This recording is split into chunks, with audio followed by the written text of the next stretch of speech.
Bonsoir à tous et bienvenue au 19h de la télévision du Burkina. Voici les titres. Le plan d'action national du partenariat pour un gouvernement ouvert et la stratégie nationale de promotion de la bonne gouvernance sur la table des parties prenantes.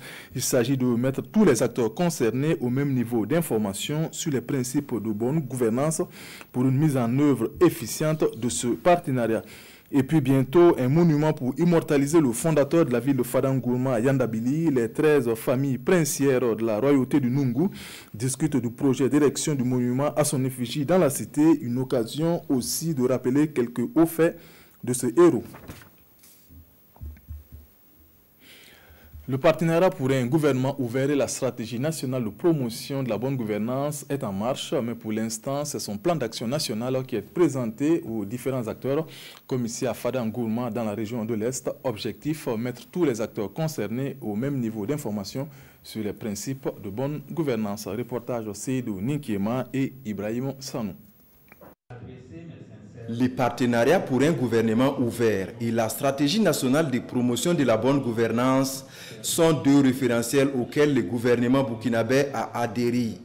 Cet atelier d'information et de sensibilisation est le lieu pour ces acteurs de la région de l'Est de s'imprégner du plan d'action national de leur mise en œuvre. Ces deux référentiels visent le même objectif, c'est la promotion de la bonne gouvernance. Autrement dit, c'est la promotion des principes de bonne gouvernance.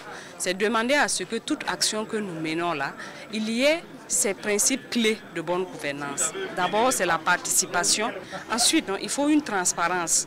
Dans tout ce que l'État mène comme action, il faut le faire avec les citoyens, mais il faut leur donner l'information. Dans l'élaboration du plan national du partenariat pour un gouvernement ouvert, les organisations de la société civile ont également joué leur rôle. Depuis 2012, avant l'adhésion en 2016 du gouvernement burkinabé au PGO, la société civile a fait des plaidoyers en interpellant les gouvernements sur la nécessité de l'ouverture des données, la transparence, la redevabilité et la participation citoyenne. Cette campagne de sensibilisation concerne les 13 régions du Burkina et le coût global de la mise en œuvre de ces deux référentiels est estimé à 4 milliards 141 millions de francs CFA.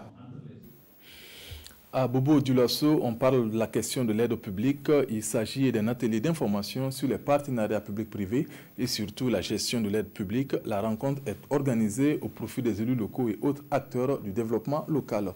Depuis la ville de Sia, le reportage de Kassoum Milogo et de Ali Traoré. Ils sont pour la plupart des représentants des élus locaux et des acteurs impliqués dans le processus de développement. Ils sont réunis sous la houlette du ministère en charge du financement pour échanger sur la gestion de l'aide publique au développement. Il n'y a pas si longtemps, vous avez suivi le vote de la loi sur le partenariat public-privé qui a tant défrayé la chronique dans notre pays.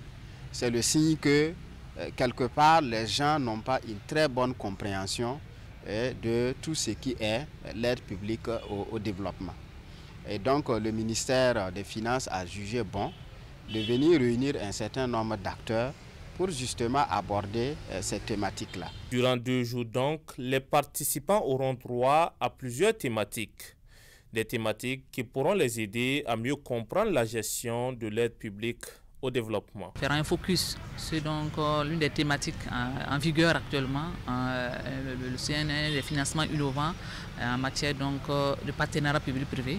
Également, on fera un point également sur la coopération décentralisée, dans le but bien sûr de pouvoir vraiment capitaliser les ressources issues de cette coopération décentralisée là.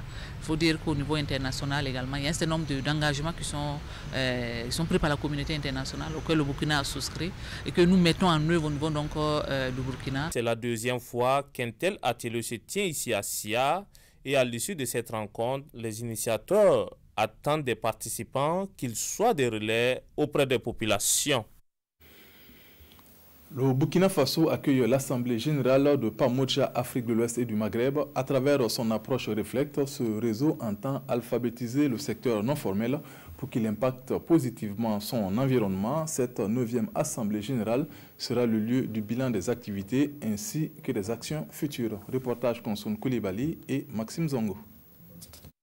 C'est connu, l'éducation est un droit fondamental pour tous. Malheureusement, le constat est tout autre sur le terrain. Ils sont encore nombreux de nos jours pour qui ce droit n'est pas effectif.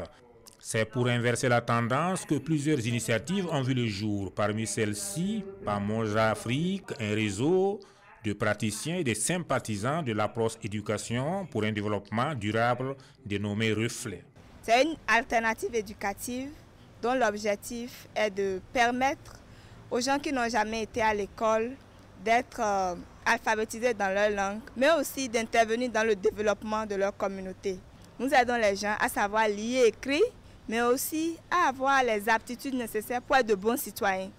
Réunis à Ouagadougou à la faveur de leur 9e Assemblée générale, ils vont 3 jours durant faire le point des réalisations et identifier des actions pouvant contribuer à une éducation non formelle durable. L'enjeu est de taille pour l'éducation nationale parce que c'est une approche qui permet de mieux apprendre et spécifiquement dans le domaine de l'éducation non formelle. C'est une approche qui est efficace pour les apprentissages et surtout qui mobilise les apprenants, qui suscite l'intérêt des apprenants, donc d'où l'intérêt du ministère pour cette approche. Créé en 2009, le réseau compte aujourd'hui 14 pays membres.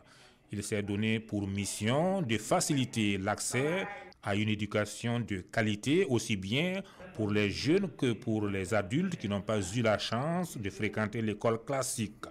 C'est la première fois que le Burkina Faso accueille les activités du réseau.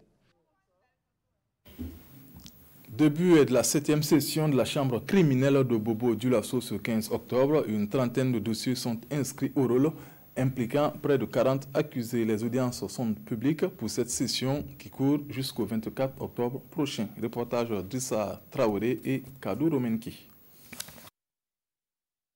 Ouverture de la 7e session de la chambre criminelle de la cour d'appel de Bobo-Dioulasso avec au menu 30 dossiers impliquant 40 accusés. Et parmi ces dossiers, on dénombre des dossiers des infractions relatives aux faux, des infractions relatives à des crimes économiques, à savoir des détournements de deniers publics et des abus de confiance, et des crimes de sang. Il s'agit essentiellement des assassinats, des meurtres, des coups mortels. Le traitement des dossiers de façon diligente fait partie des efforts consentis par la justice pour être proche des justiciables. C'est pour cela que nous mettons point d'honneur dans le traitement rapide, mais pas bâclé des dossiers. Il faut traiter les dossiers de façon rapide, mais il faut bien les traiter. Donc il s'agit donc de revoir le délai de traitement des dossiers en fonction des moyens. À savoir, quand on parle des moyens, il y a les ressources humaines également, mais il y a les procédures, il y a des instruments techniques également qu'il faut mettre en œuvre pour cela. C'est dans ce cadre du reste qu'il y a eu la relecture de la loi portant chambre criminelle qui est venue avec des nouveautés qui nous permettent donc d'accélérer. La présente session va durer 10 jours. Elle est rendue possible grâce à l'accompagnement de partenaires comme le PNUD et ouvre également les juridictions de Bobo-Dioulasso, Banfora, Nouna et Orodara. Beaucoup de personnes méconnaissent les modes de saisine des juridictions, surtout les femmes. Pour justement absorber ce gap, le ministère en charge de la justice a initié une campagne d'information et de sensibilisation. Une délégation de ce département ministériel était face à des femmes de la région de l'Est. Reportage Désiré Ilboudo et Mahamadi Vedrago.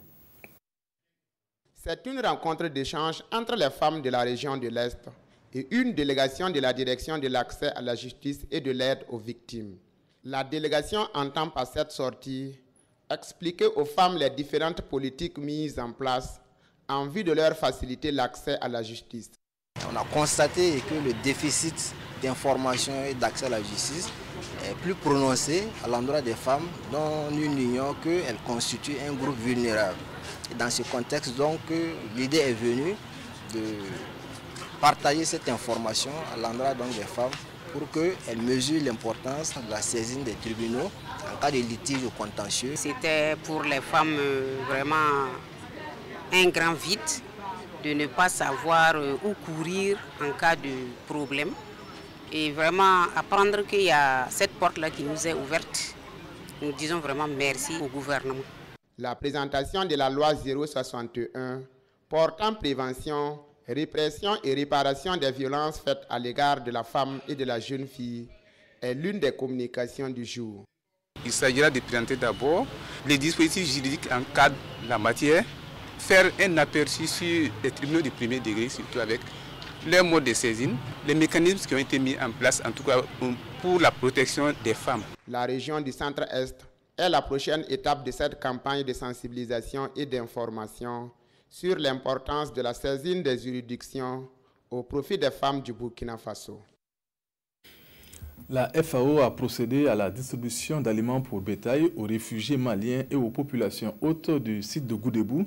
Objectif, aider les ménages vulnérables à faire face à la crise pastorale de cette année, et cela à travers l'amélioration de l'état nutritionnel du cheptel et partant de leurs conditions de vie. Reportage Ibrahim Kagone et Seydouzen.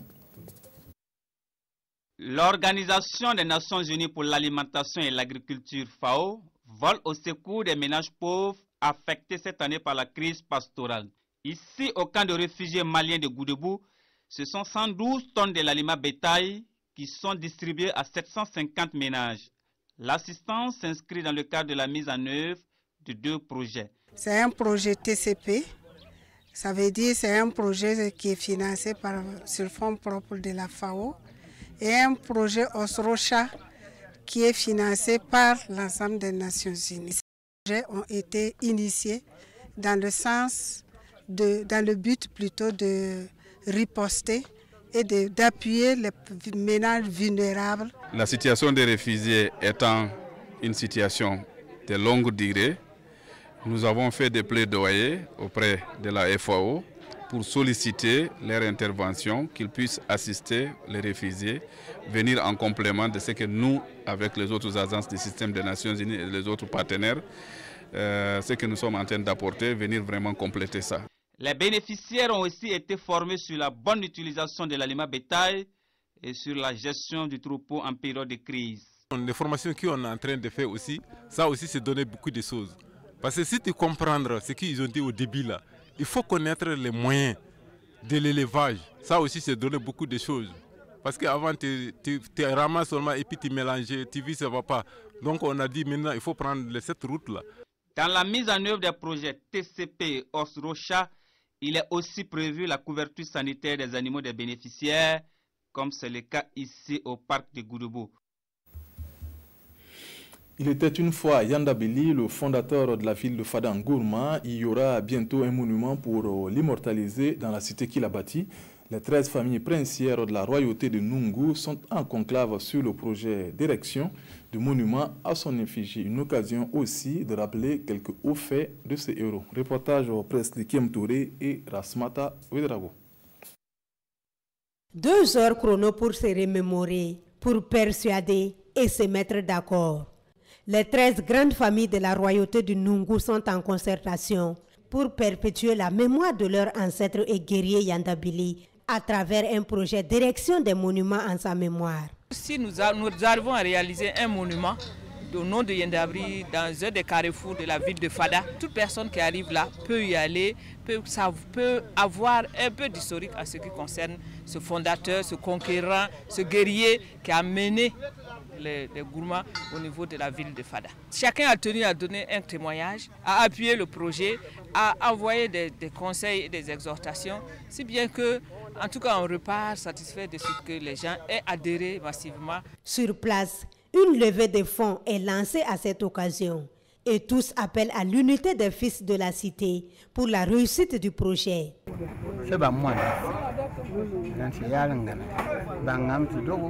Et tous les Tchombianos issus de Yandabili mettent leurs mains pour que ça puisse réussir. La réunification de tous les Tchombianos, quel qu'en soit son niveau. Un monument historique qui va sans doute embellir davantage la ville de Fada et servir de repère pour les générations futures.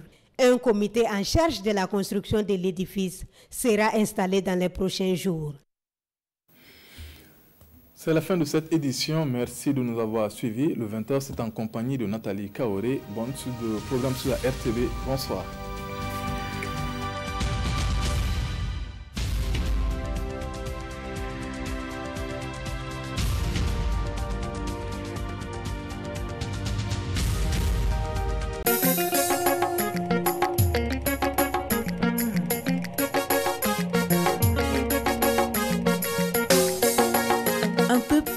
déterminé à transformer son environnement.